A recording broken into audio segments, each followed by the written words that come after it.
오늘의 주요 뉴스입니다. 오늘은 가을의 첫 절기인 입추이지만 내륙 곳곳에 폭염특보가 이어지면서 어제보다 더 덥겠습니다. 무더위로 7월 마지막 주 식중독 환자 발생이 전달 초에 비해서 2배 가까이 늘어 위생관리에 각별한 주의가 요구되고 있습니다. 폭우와 강풍을 동반한 태풍 카눈이 목요일쯤 우리나라를 관통하면서 한반도 전역에 영향을 줄 것으로 보입니다. 영동에는 500mm가 넘는 폭우가 예보되고 있는 가운데 서울 등 내륙에도 최고 200mm의 큰 비가 오겠습니다. 코로나19 확진자가 6주 연속 증가세를 보이면서 하루 평균 5만 명을 넘어섰습니다. 방역당국은 신규 환자가 늘면서 추가적인 대응이 필요하다며 내일로 예정된 방역 완화 일정의 발표를 연기했습니다. 일본 정부가 후쿠시마 오염수의 해양 방류 일정을 오늘 18일 열리는 한미일 정상회의 이후에 결정할 것으로 보입니다. 이르면 8월 하순 방류가 예측되는 가운데 우리 정부 요구사항이 얼마나 받아들여질지는 미지수입니다. 러시아가 지난 1976년 이후 반세기 만에 달 탐사에 나섭니다. 러시아는 오늘 11일 달 탐사선 루나 25를 발사할 예정인데 달의 남극에 도달하는 최초의 탐사선이 될 것으로 보입니다.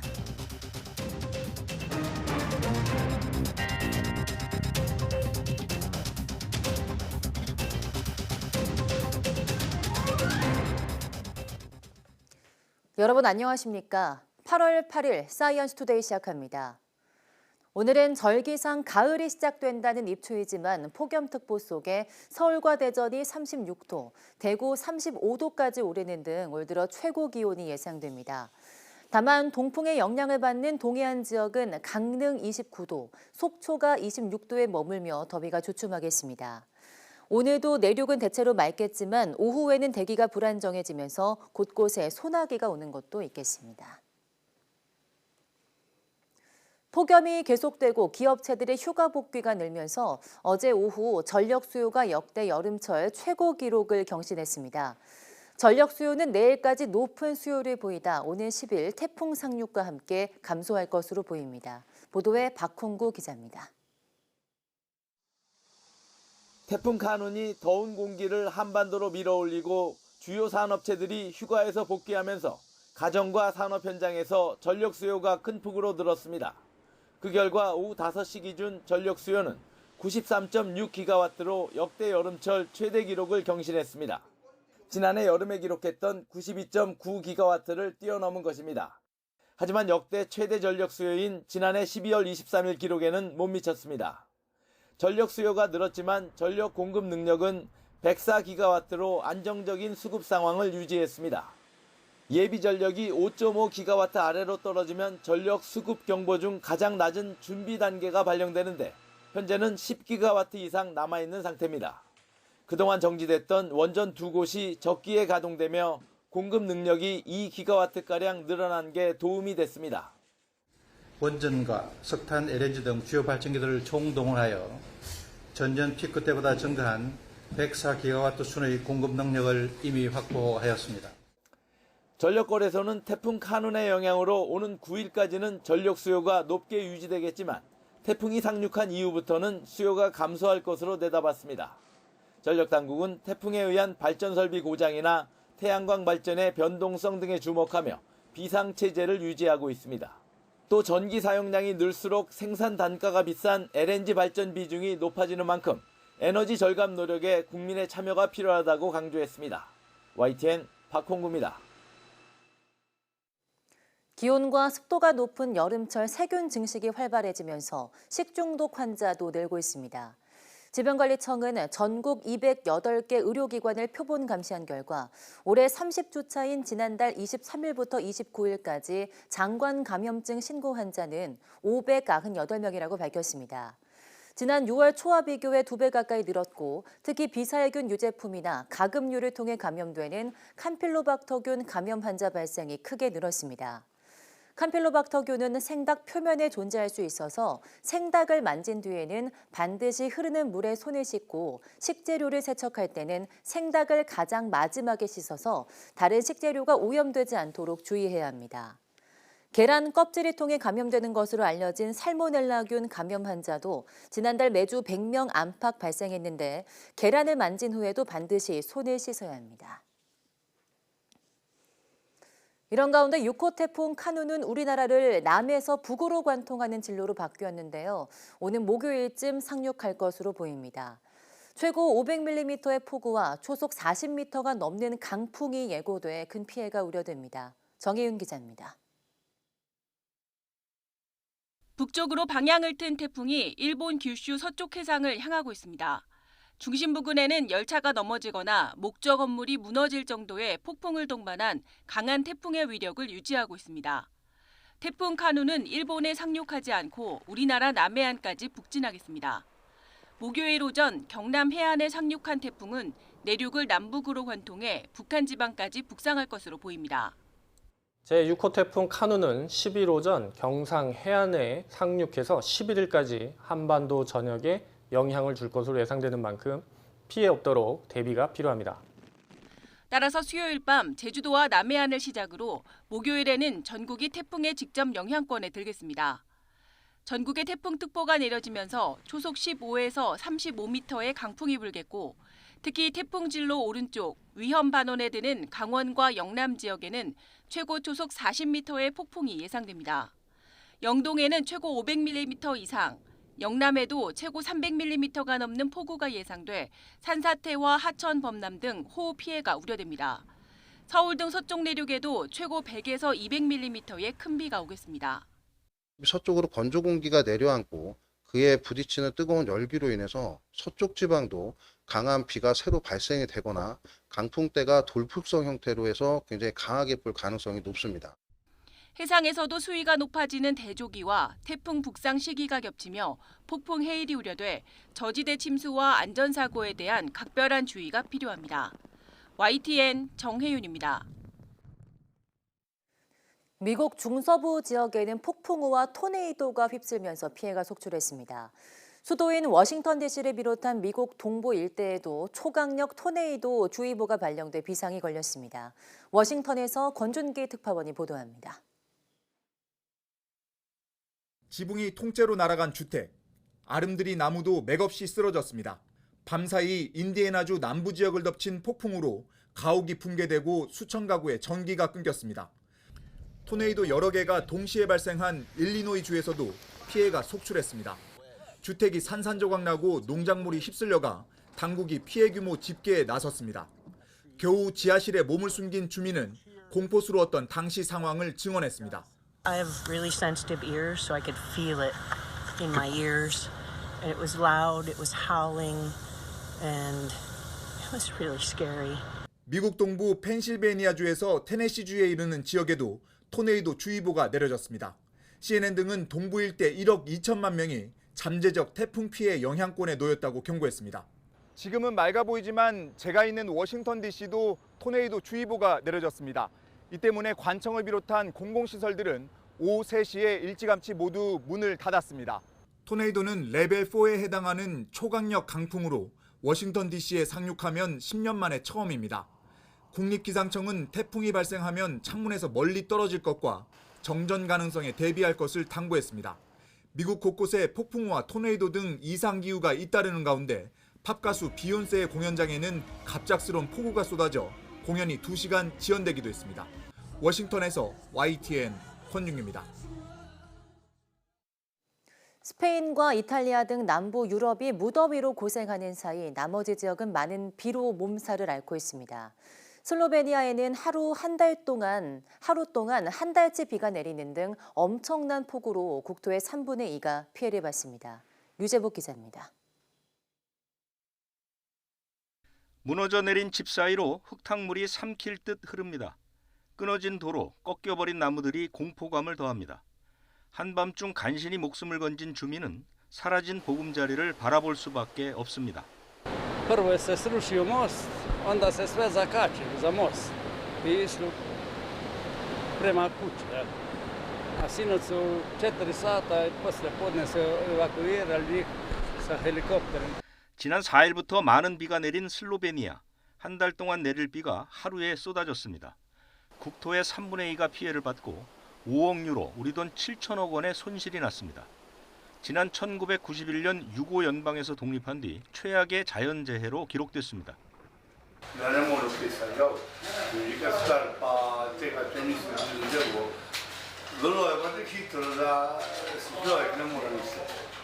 유럽연합 EU는 재해 대응을 위한 시민보호 메커니즘을 가동했습니다.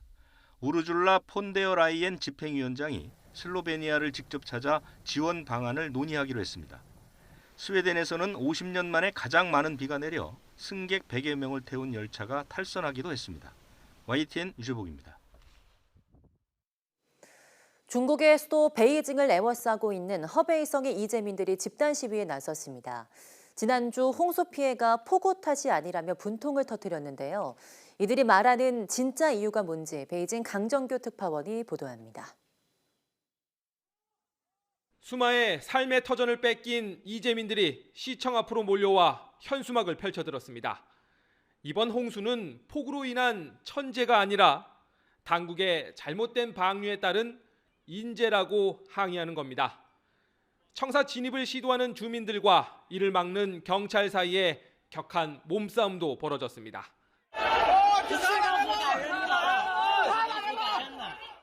제5호 태풍 독수리 북상에 따른 140년 만의 폭우로 허베이성에서만 200만 명 넘는 이재민이 나왔습니다. 수도 베이징의 홍수를 막기 위해 외곽 하천들을 일제히 방류하면서 주변 농촌 지역에 피해가 집중됐다는 지적이 나왔습니다. SNS엔 당국자들이 밤새 강둑을 허물려다 주민들의 저지로 실패했다는 영상까지 올라왔습니다. 四洼溃堤这玩意儿是要判重刑的。您先回答我们这个问题。您先把这个问题给我回答一下。这要追责的。我们这儿要没人的话。 특히 허베이성 당서기의 이 발언에 의심은 확신으로 바뀌었습니다. 要加强与国家防总的沟通，按照相关工作要求，减轻北京防洪压力，坚决当好首都护城河。 당국이 발표하는 인명피해 집계에 대한 불신도 커지고 있습니다. 그러나 이런 불만 여론은 바로바로 삭제되고 관영 매체들은 당국의 구호와 복구 노력만을 부각합니다.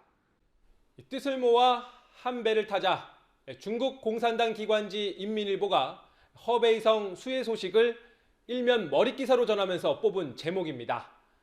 수도를 지키기 위한 정치적 방류의 희생양이 됐다며 분통을 터뜨리는 주민들에게 또다시 결속을 요구하고 있습니다.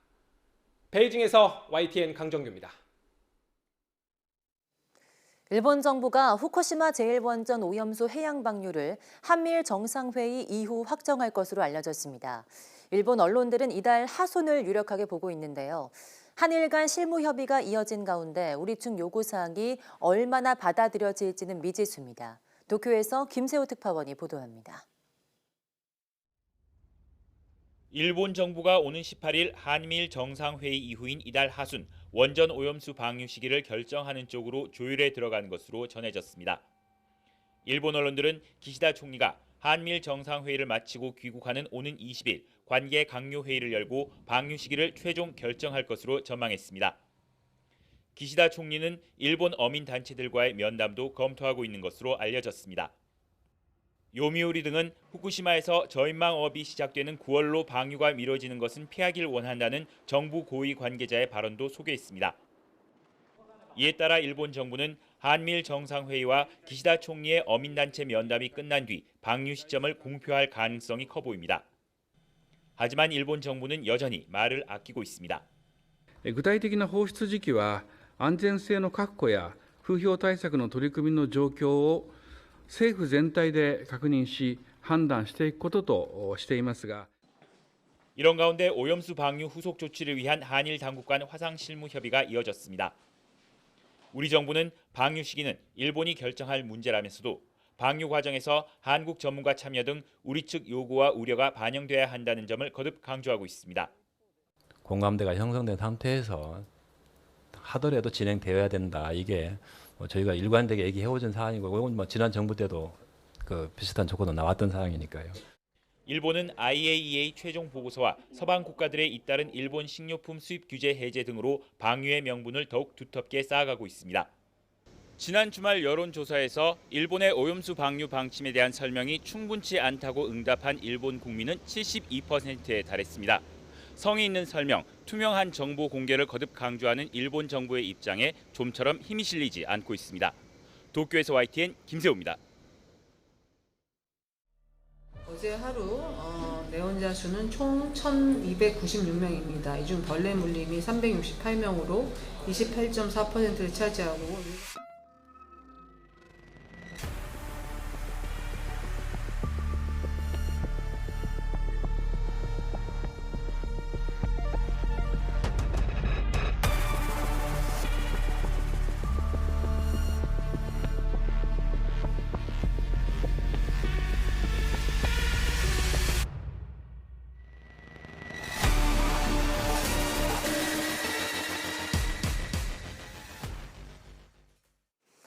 네, 무더위와 벌레, 시설 미비 등으로 큰 혼란을 빚었던 잼버리 대회가 결국 태풍으로 인해 장소를 옮기기로 하고 서울과 경기, 전북, 충남 등 전국 8개 시도에 숙소를 분산했습니다.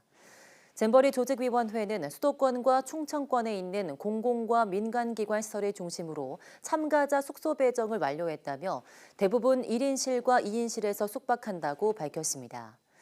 이에 따라 156개국 대원 3만 6천여 명은 버스 1,022대를 이용해 이동에 나섰으며 문화체험, 관광 프로그램 등을 소화한 뒤 오는 11일 서울에 모여 K-팝 공연과 폐영식을 할 예정입니다.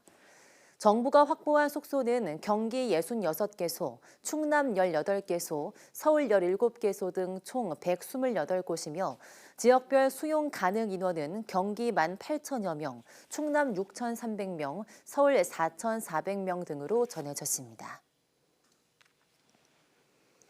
코로나19 확산세가 6주째 이어지면서 방역 완화 일정에도 차질이 생겼습니다.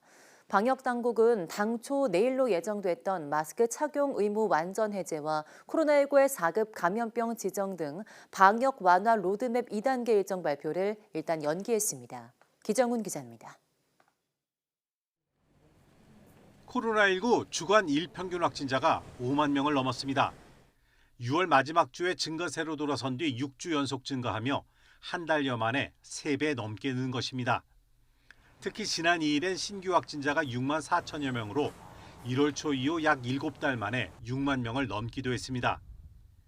6달 가까이 100명대를 유지하던 위중증 환자 수도 169일 만에 200명대로 오르며 방역당국을 긴장시키고 있습니다. 30% 넘던 주간 증가율이 10% 수준으로 떨어지긴 했지만 증가세는 몇 주 더 이어질 전망입니다. 방대본은 하루 확진 7, 8만 명, 일부 전문가들은 최대 10만 명까지 늘 것으로 내다보고 있습니다. 증상이 심해야만 검사를 받는 상황을 고려하면 실제 감염 수준은 이보다 더 클 것이라는 분석입니다. 지금은 감염됐다라고 하더라도 약 20% 미만만 확진자로 드러나는 것으로 돼 있습니다. 네. 그렇기 때문에 감염의 규모로만 본다면 생각보다 매우 큰 감염이고 아마 이번 유행에서 전체 국민에서 10%에서 15% 정도까지는 감염이 되실 가능성이 있습니다. 방역 완화 로드맵도 늦춰졌습니다. 질병관리청은 코로나19의 중증화율과 치명률은 감소하고 있지만 신규 환자 증가가 계속되면서 모니터링이 더 필요하다며 일정 발표를 연기한다고 밝혔습니다. 감염병 위기대응 자문위원회 회의도 연기했습니다. 방역당국은 당초 이번 주 수요일 병원급 등에서의 마스크 의무 해제와 코로나19의 4급 감염병 지정 일정을 발표할 예정이었습니다. 신속항원 검사 등 코로나19 검사를 유료화하고 치료비도 자부담 원칙으로 한다는 계획이 모두 늦어지게 된 것입니다. 방역당국은 유행 상황을 면밀히 모니터링하고 전문가 자문을 거쳐 조정 계획을 다시 정하기로 해 이달 초중순으로 예상되어 온 방역 완화책은 상당 기간 늦춰질 것으로 전망됩니다. YTN 기정훈입니다. 어젯밤 8시 40분쯤 하늘에 이상 비행물체가 나타났다는 목격담이 잇따랐습니다. 시청자들이 YTN에 제보한 영상을 보면 밤하늘에 알알이 보이는 불빛 여러 개가 일렬로 줄지어 날아가는 모습을 확인할 수 있습니다. 이런 모습은 밤 8시 40분부터 9시 10분 사이 전북 남원과 충남 부여, 공주, 논산과 대전, 경남 창원과 진주, 대구 등 전국에서 확인됐습니다. 시청자들은 불빛 여러 개가 일렬로 가면서 1, 2분 정도 비행했다고 설명했는데 군은 특이 사항이 확인된 것이 없으며 군과 관련된 활동도 아니라고 설명했습니다. 비행 물체의 정확한 정체는 아직 확인되지 않았지만 지난 2월 스페인 마드리드 상공에서 발견돼 UFO 논란을 일으켰던 스타링크 비행 모습과 유사한 것으로 보입니다. 스타링크는 일론 머스크가 이끄는 미국 우주 탐사 기업 스페이스X가 쏘아 올린 저궤도 통신 위성으로 지난달 말 기준으로 쏘아 올린 것만 4,500개가 넘습니다. 러시아가 약 반세기 만에 달 탐사에 나섭니다. 러시아 연방우주공사 로스코스모스는 현지 시간 11일 루나 25 달 탐사선을 발사하게 될 소유주 로켓이 조립된다고 밝혔습니다. 러시아가 달 탐사에 나서는 것은 1976년 이후 47년 만입니다. 루나 25는 모스크바에서 동쪽으로 5,550km 떨어진 극동 지역 보스토치니 우주기지에서 오는 11일 발사될 예정입니다. 로스코스모스에 따르면 루나 25는 달의 남극에 도달하는 최초의 탐사선이 될 것으로 보입니다. 루나 25의 주요 임무는 연 착륙 기술 개발과 달의 내부 구조 연구 등이며 착륙 후 1년간 달 표면에서 활동하게 됩니다. 북한 해커 집단이 러시아 주요 미사일 개발업체 방화벽을 비밀리에 뚫는 데 성공한 사실이 뒤늦게 확인됐다고 로이터 통신이 현지 시간 7일 보도했습니다. 로이터 통신은 보안 전문가들과 함께 기술적 증거를 분석한 결과 스카크로프트와 라자루스로 불리는 북한 정부 연계 사이버 첩보팀이 러시아 방산업체 MPO 마쉬 노스트로예니아의 시스템에 침입할 수 있는 백도어를 비밀리에 설치한 사실을 알아냈다고 전했습니다. 구체적으로는 모스크바 교외 소도시 레우토프에 있는 이 회사 산하 로켓 설계 부서가 공격당한 것으로 전해졌습니다. 로이터 통신은 북한 해커들이 실제로 자료를 빼낼 수 있었는지, 어떤 자료를 볼 수 있었는지는 알 수 없지만 침입 이후 수개월 동안 북한 정권은 금지된 탄도미사일 프로그램과 관련해 여러 건의 진전을 발표했다고 전했습니다. 챗 GPT의 세계적 흥행으로 생성형 인공지능 AI 분야가 주목받고 있지만 제대로 된 사업 모델을 만들지 못하면 또 하나의 버블에 그칠 가능성이 있는 우려가 나오고 있다고 미국 워싱턴 포스트가 보도했습니다. 신문은 실리콘밸리에서는 빅테크 기업들이 생성형 AI 개발 경쟁에 뛰어들어 자체적인 챗봇 모델을 내놓고 있고 AI 스타트업들의 벤처 투자 자금이 몰리고 있지만 언제 어떻게 수익을 창출할 수 있을지 아직 불분명한 상태라고 전했습니다. 그러면서 챗 GPT 사용이 벌써 둔화하고 있다는 일부 보도가 나오고 있는 가운데 생성형 AI 시스템을 구축해 운영하려면 특화된 반도체와 숙련된 엔지니어 등이 필요한 만큼 비용이 놀라울 정도로 많이 든다고 지적했습니다.